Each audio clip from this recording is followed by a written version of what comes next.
അപ്പോൾ നമ്മൾ പറഞ്ഞ പോലെ നമ്മുടെ സദ്യനെ പെയിൻ്റ് അടിച്ച് കളർഫുള്ളാക്കി എടുക്കല്ലേ.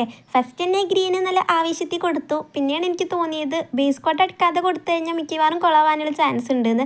പിന്നെ പെയിൻ്റൊക്കെ ഏകദേശം തുടച്ച് കളഞ്ഞിട്ട് ഞാൻ ഇതേപോലെ വൈറ്റ് ബേസ് കോട്ട് കൊടുത്തു.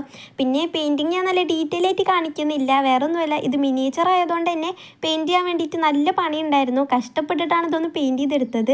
ഇതിലോട്ട് ഇങ്ങനെ സൂക്ഷിച്ച് നോക്കി പെയിൻറ്റ് ചെയ്തിട്ടാണ് തോന്നുന്നു. തലയൊക്കെ വേനിക്കാൻ വേണ്ടി തുടങ്ങിയിട്ടുണ്ടായിരുന്നു. പിന്നെ നിങ്ങളുടെ പേര് എൻ്റെ വീഡിയോസിൽ പറയണമെന്നുണ്ടെങ്കിൽ നിങ്ങളൊന്ന് ജസ്റ്റ് കമൻറ്റ് ചെയ്താൽ മതി. ഞാൻ അടുത്ത വീഡിയോകളിലൊക്കെ ആയിട്ട് പറയുന്നതായിരിക്കും. അങ്ങനെ ഫ്രണ്ട് പോർഷനൊക്കെ പെയിൻറ്റ് ചെയ്തു. എന്നിട്ട് ബാക്ക് സൈഡ് പെയിൻറ്റ് ചെയ്യാണ്. ബാക്ക് സൈഡ് ഒട്ടും പെർഫെക്റ്റ് അല്ലാതെയായിരുന്നു കിട്ടിയിട്ടുണ്ടായിരുന്നത്. കാരണം ഞാൻ ബാക്ക് സൈഡ് വല്ലാതെ ഒന്നും അങ്ങ് കാര്യമാക്കി ചെയ്തിട്ടുണ്ടായിരുന്നില്ല. ഫ്രണ്ടിൽ തന്നെ ചെയ്യാനായിട്ട് കുറേ കഷ്ടപ്പെട്ടല്ലോ. ഫസ്റ്റിന് നമ്മൾ ചോറിനാണ് പെയിൻറ്റ് ചെയ്ത് കൊടുക്കുന്നത്.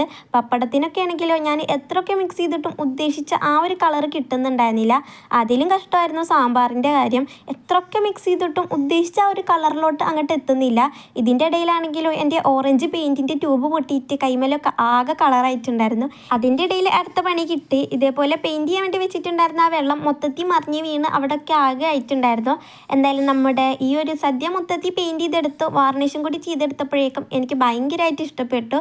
ഞാൻ ഇത്രയും അടിപൊളിയായിട്ട് കിട്ടുമെന്നൊന്നും പ്രതീക്ഷിച്ചിട്ടുണ്ടായിരുന്നില്ല. എന്തായാലും നിങ്ങൾക്ക് ഇഷ്ടപ്പെട്ടോ ഇല്ലെന്നൊന്നും പറയാൻ മറക്കല്ലേ.